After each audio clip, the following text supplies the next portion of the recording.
We're so excited today to be with David Klefeker and Karma Klefeker. David and Karma are both amazing investors. They've been in the industry now for about 10 years. So they own property all over the world, short-term rentals. They own a lot of property here in Tampa, doing active deals. They're doing things that we all have, I would assume all of us have interest in doing. So buying property, creating financial freedom, and having fun along the way. My name is David Klefeker. I started in real estate like full time in 2015, and before that, I've done construction projects kind of all over the world. I've done them in Kuwait, Istanbul, Jordan, and in Hawaii. Our focus now is really about building wealth for the long term, because ultimately we want to have that freedom to travel the world, take our kids on the road, and just be able to be more global citizens. Hi, my name is Karma Klefeker. I joined the business back in 2017 when we met. I had a whole future planned, but when I met, I was like, this is what we should be doing, real estate and flipping. I just fell in love with real estate and flipping and investing in different properties. And I also do property management for all our rentals, so kind of keeping it all in-house. Learning this business and doing this business in one location is hard enough as it is. Navigating multiple locations, I mean, we got to applaud that, right? It's pretty awesome. So definitely more difficult to understand the processes in a different country, mostly because of the language barrier. Sure.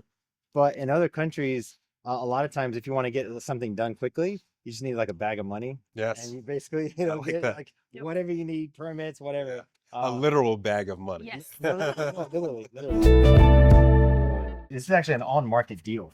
I think it had been on market total for about 3 to 4 months. Okay. So just long enough for the sellers to kind of start to soften up a little bit.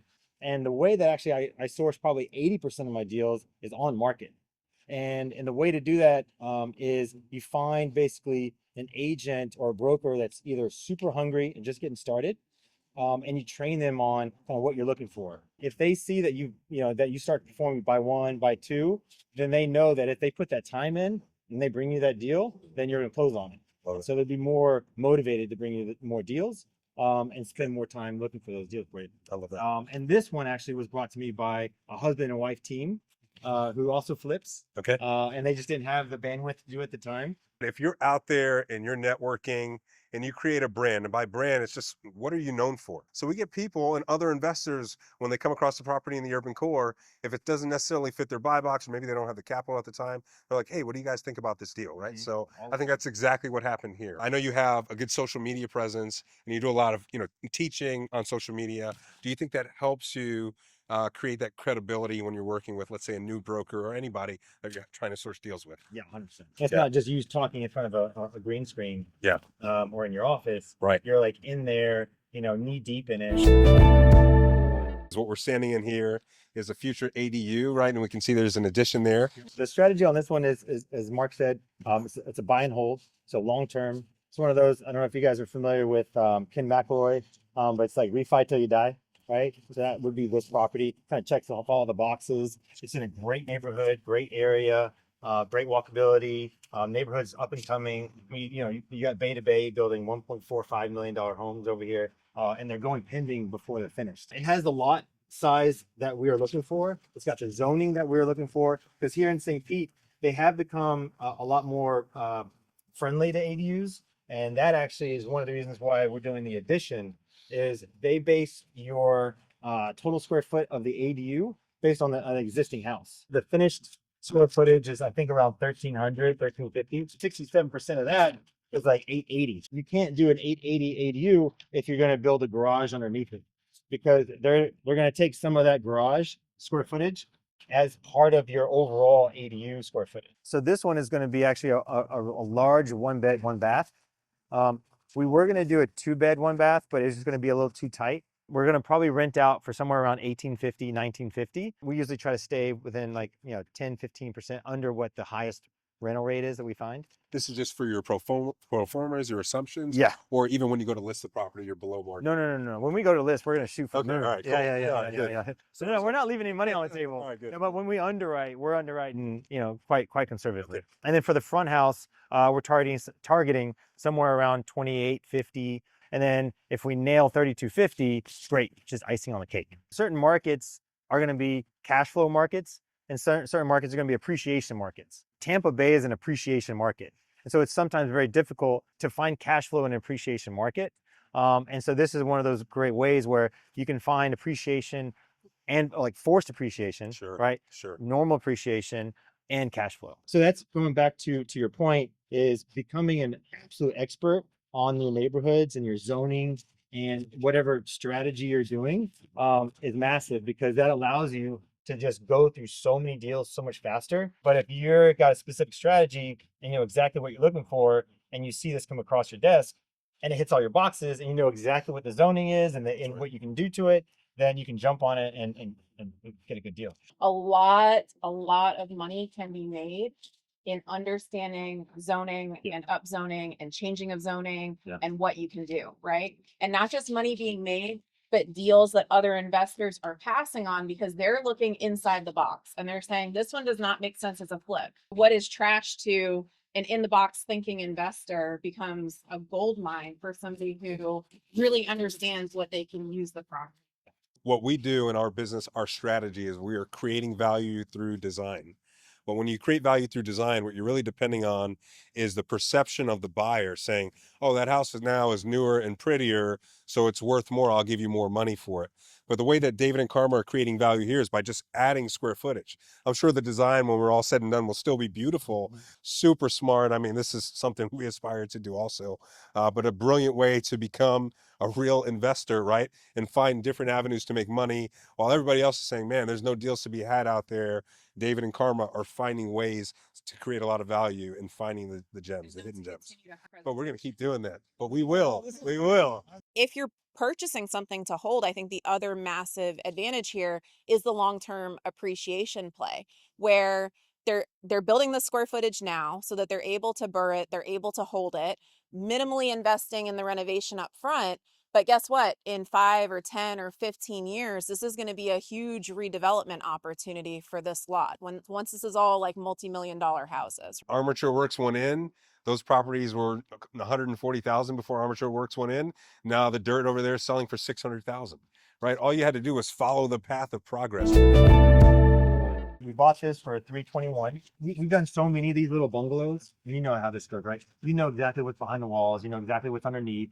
You have a pretty good idea. And so we came in all cash, closed in 2 weeks, no inspection, and that's it enticed them to look past our ridiculously low ball offer and take the deal. They had been sitting for just the right amount of time. They were like, you know what, let's just do it. So it started at 4 something. 420. Wow. And when you see them start to kind of notch their way down, Yes. then you're like, okay, they're getting soft. Weakness. That's Yeah. right. Yeah. If I've got the right hard money in place, and I know that they can perform, because obviously not all hard money is the same. Sure. Like Johnny, if I know that he's got my back and he's going to finance this deal for me, and I know he can perform, then I'm going to be a lot more aggressive than if I'm going with somebody that I've never worked with before. If you're a realtor or a broker or whatever with a listing that's just sitting, you're like, give me an offer. Yeah. Right. Sure, Like sure. after month 3 or 4, you've already got the seller is like, why is my house not selling for the price that you told me it was going to sell at? Right. Right. And so, after a few months, that agent you can actually have come on your side and your team and help you get that deal done. We're going to do the addition for about 50,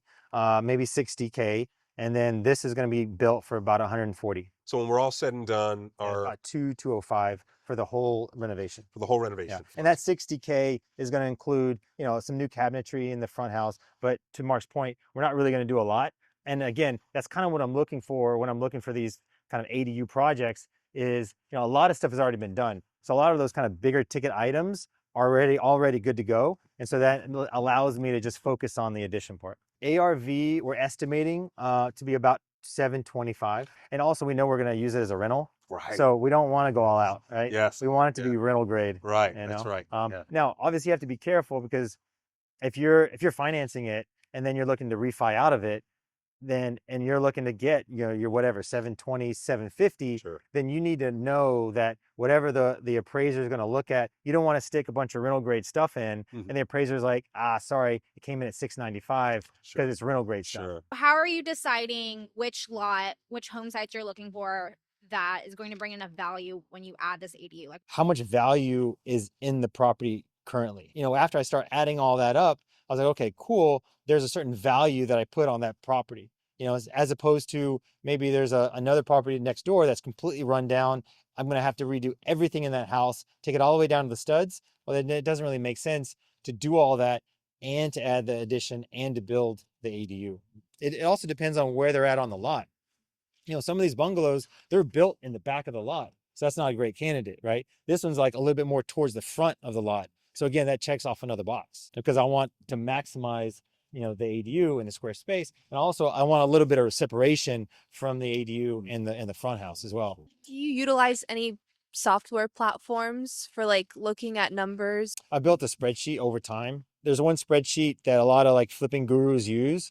But then over time, I've kind of like tweaked it, added a bunch of bells and whistles to it. And so that's kind of what I use. No like major software or anything like that. I've just found that like, because I've got a specific strategy, I've built my spreadsheet for that specific strategy to allow me to, again, go through as many deals as I can as quickly as possible. I know exactly what I could do on this lot because I already knew the neighborhood, I already knew the zoning. I'd already basically studied. If you can really become a master at your zoning and at your neighborhoods, then you don't need weeks and weeks and weeks of due diligence. You can act pretty quick and you know exactly what you can do based on that zoning and based on that lot size. Having metrics just makes everything so much It's just so quicker, easy. right? Investors in general, for the most part, unless they're Dave and Karma, can be very lazy. So this is a great way for wholesalers. If you're willing to understand these neighborhoods and come up with these deals, there's a huge opportunity for you to make probably way more margin than what you would make on just like passing off regular flip deals. If you're the one that's doing this due diligence for them, presenting it as an opportunity, if you're willing to do that legwork, you can make money. If you are a aspiring investor, but you don't have a bunch of money to invest yourself, find one of these deals and then find out who's doing deals like this. And they're either going to say, yeah, I'll partner with you, or they're going to say, I'll throw you $50,000 in a finder's fee. And now you've got 50 grand to do your own first flip. I'm a newbie. I've never done one before, but how are you finding GCs? Are you're GCing your projects? A mix of both. So sometimes we'll bring on a GC, other times we'll GC it ourselves. Because this number looks like I was getting the same price basically just to do a rehab on a 1,300 square foot house. I think the simple answer is you being brand new, the contractors are like, Well, that's what I'm trying to figure out. If you don't have like trades that you're working with all the time and you're just going out to the market, then they're obviously going to charge you a lot more because you're just some random person. But if you're giving them volume and you're keeping them busy, then they're obviously going to come way down and like by 50% sometimes. To David's point, when you're new, they think it's a one-off deal, so they're going to charge you like a retail customer. Yeah. But a way to get around that is maybe for your first deal or two, you partner with a seasoned investor and you start making those connections. It also depends on your scope. If your scope of work is go in and completely blow the whole place out, take everything down to the studs, and also reframe the whole thing, then yeah, maybe the 200 makes sense. Another opportunity for members of the group to leverage maybe getting some better pricing is once you are going in contract with a GC, maybe write up your contract with that GC to say, hey, are you comfortable with me bringing in my own licensed sub? I want to price some of these things out, right? I want you to project manage because you're probably going to have to overpay for a little bit on that side of it. If like Mark texts our plumber and says, hey, we've got another property, we're partnered on it, like, would you go over and take a look at this?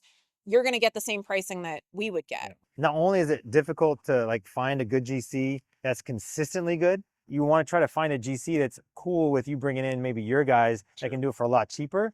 Because not all GCs are going to be cool with that. My focus is that you make money on this job, but I also need to make money. Yes. So let's work as a team. Let me bring in some guys to bring down the cost. You'll still make your money and we'll all be happy. Yep. If you're brand new and you've never done any ground up, try to partner with someone like maybe a builder or someone who's done a lot of these because that'll save you so much headache. Bring them on the deal. So maybe give up a portion of your equity or something because yeah, you're giving up a little bit of equity, but man, it's going to save you so much time, so much heartache. Yeah. You're going to learn so much, right? Because they're going to take you through the steps. You actually might end up saving more than you actually give up in terms of equity. Right. If you're able to partner with someone that has done this before. I love it. We're always preaching that too. I mean, it's tough not because the couple thing. It's tough because real estate is really tough, right? And if you want to make money, you have to have the mindset of an entrepreneur, right? We are not 9-to-5ers. We don't want to be like that, right? We don't want that life. We want to make money. So just being at the same page with your partner that this is the goal. The goal in 5 years, maybe less, we're going to be on the road, traveling the world with just income. If you have the goal set, then everything else actually falls in place. I mean, I love working with David. Some days it's very tough just because, we're doing how many projects right now?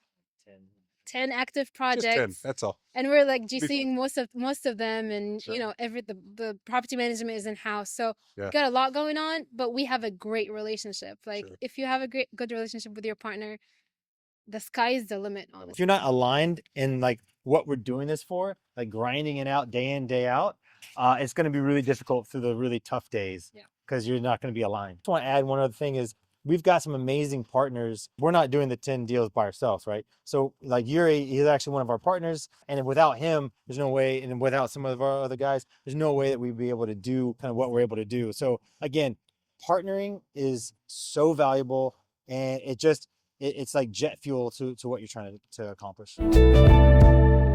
We had a property, and let's just kind of give round numbers. So we bought it for 500,000. It grew by another 500,000 in equity. So then when we sold it, we had $1 million property, but we had a tax liability of 500,000, right? And so what we did was a 1031 tax exchange. So you go and you find another like property for $1 million or more, and then if you do that and you buy that property within a certain time period, then you don't have to pay any tax at all. Now, obviously, it'll catch up with you at some point if you end up just selling and cashing out. But the whole goal is to never pay taxes on these properties legally. Defer. Yes. We actually didn't do a like for like because sometimes it's difficult. So another way to get around it is doing what's called a 1031 improvement exchange. So let's say for this one, for instance, we bought the property for $321,000, but we still had an additional $200,000 that was part of that original proceeds of that sale. So the 1031 tax exchange held back $200,000. We bought this property with part of those proceeds, and then through the development in the build of this, they're slowly paying out through those proceeds, through that $200,000. And so when we're done, we've used up all of the original proceeds of that sale, right? And so we didn't have to pay anything. And at the same time, because you're renovating with that second property, you're creating more equity, right? And so instead of just buying another property at the same value, and it's probably going to be most likely turnkey, and you're not really building or creating any value or equity, now you're creating equity on top of the original equity that you just built. So your original whatever it was that you put into that first property is now getting like turbocharged. Will you self-manage this property, or will you hire somebody and pay them a portion of the rent? So we have a management company. Okay. And so we hand that over to the management. Yeah. and then she gives us a pretty good deal. Okay. All right. But obviously at some point we're going to hand it over to a third party. Okay. And so what we'll do is we'll run it as if we're going to hand it over to a third party day one. Okay. Just so we have that built into the numbers. So for this one, we're actually subbing out a lot because of the size of these builds. When you're talking like price per square foot, even though these are small, it's still all the expensive stuff is still inside. But for this one, what you can do though is find like subs that kind of take care of like entire portions of it. And so that you can basically find guys like proper contractors who are licensed, that'll come in, right? We're working with like framers and drywall guys and finishers. So these guys in the beginning were giving me crazy bids. I was like, I'm not a retail guy. What are you guys doing? Yeah. And they were like, no, you're a retail. We don't know you. So we've got 3 of these going on right now at the time. So we were able to give them a little bit of volume and say, hey, look, we've got 3 going on right now. We've got another 15 going on after that.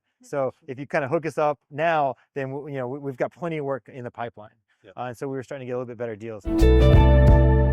See, we didn't at the time have approved stamp plans. We were in that process. Once you get the stamp on your set of plans, then you're good to go.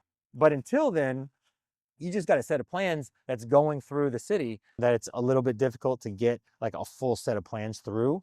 You really have to be pretty much day in, day out there on top of them. But I would say you probably want to allocate at least 45 to 60 days for the permitting process. You want to try to avoid the hurricane season. The dry season is perfect, right? It'll rain, but it won't rain near as much. Yeah. And the rain is just going to bog you down. Right? Seasonality matters. Seasonality Big matters. time. Big time. I'm like trying to plan all my permitting process starting in like August Yes. through the rainy season. Sure. And then you get your permits right around the dry season in Sure. December, and then you can Sure. start. Yeah. So many challenges. Just the one is when you're getting those bids, that was the difficult part, making sure that the bids that you're getting, you're updating the bids once you get your stamped plans, knowing your schedule. So, trying to keep all of your subs on the same schedule. Because let's say one guy is delayed by 2 or 3 days because of the rain. Well, the next guy that's, in line to do whatever he needs to do doesn't care. One major thing is if you're doing a new build, you have to talk to the city about utilities 12 weeks before you start the 12 build. weeks? It takes 12 weeks for them to approve having a new water meter and a new electrical for a new build. Are you able to kind of rinse and repeat those same like engineering reports, the architectural design, where you can kind of already use what you've used, so now you're not paying to have that done all over again? We thought that. We thought that, hey, look, once we get this thing like nailed down, like the exact design of it, then it's just going to be like a rubber stamp and we can just burn these out. So that's not the case. The city of St. Pete, yes, they're a lot more friendly to ADUs, but it also depends on who you get that day. Because obviously there's, when you submit your plans, there's not just one person in zoning. There's not just like one person in building and that's looking at it, right? There's multiple people. So one guy may have a different take than another guy, even though you think it'd be all the same, right? It's we're building a sandwich here. If you can really nail down exactly what each zoning requires and what you can do in each zoning area, then that'll alleviate a lot of that back and forth. And so you'll be able to submit plans, almost like hedging against a lot of those corrections that you're going to get, because you understand the zoning for that particular area. It just depends on the city, depends on the plans, depends on what you're trying to do. I can't actually read anything and study. I have to just jump. If I want to understand something, I got to just jump in and do it and figure it out. And so for me, I enjoy that because I'm going to make a shit ton of mistakes. I don't care because the path to my success is going to be paved with all kinds of failures. And if you can just kind of put that in your head, be like, all right, I'm going to jump in, I'm going to figure it out. But once I figure out this first one, then I can, duplicate that process. But just know that you're going to make mistakes.